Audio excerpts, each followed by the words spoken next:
کیا آپ کو پتہ ہے کہ دنیا کی بلند ترین عمارت برج خلیفہ کے رہائشی ایک ہی عمارت میں رہتے ہوئے مختلف اوقات میں روزہ افطاری کرتے ہیں؟ عجیب بات ہے نا؟ آخر اس کی وجہ کیا ہے؟ برج خلیفہ 160 منزلہ عمارت ہے۔ دبئی میں بالفرض اگر 7 بجے افطاری کا وقت ہو تو برج خلیفہ کے 150ویں منزل سے اوپر والے لوگ 7:03 پر روزہ افطاری کریں گے، اور 80ویں منزل سے لے کر 150ویں منزل تک اس درمیان والے لوگ 7:02 پر روزہ افطاری کریں گے۔ 80ویں منزل سے نیچے والے لوگ 7 بجے افطاری کریں گے۔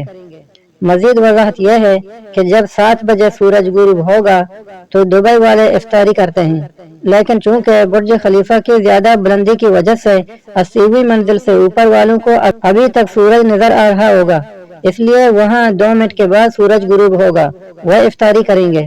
لیکن 150ویں منزل سے اوپر والوں کو ابھی تک بھی سورج نظر آ رہا ہوگا، اس لیے یہ 1 منٹ کے بعد یعنی 7:03 پر افطاری کریں گے۔ اسی طرح طیارہ میں بھی یہی مسئلہ پیش آتا ہے کہ طیارہ جس علاقہ میں اڑ رہا ہو، جس وقت اس علاقہ کا افطاری کا وقت ہوتا ہے، طیارے کا بلند ہونے کی وجہ سے طیارہ میں 3-4 منٹ بعد افطاری کا وقت ہوتا ہے۔ اس بارے میں علماء کرام کے فتاوی بھی موجود ہیں۔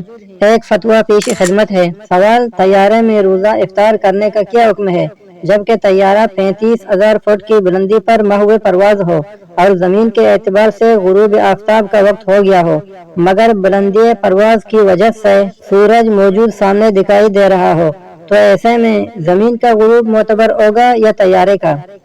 جواب: روزہ دار کو جب آفتاب نظر آ رہا ہے تو افطار کرنے کی اجازت نہیں ہے۔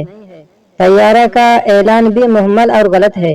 روزہ دار جہاں موجود ہو وہاں کا غروب معتبر ہے، پس اگر وہ 10,000 یا 35,000 فٹ کی بلندی پر ہو، اس کی بلندی سے غروب آفتاب دکھائی دے رہا ہو تو روزہ افطار کر لینا چاہیے۔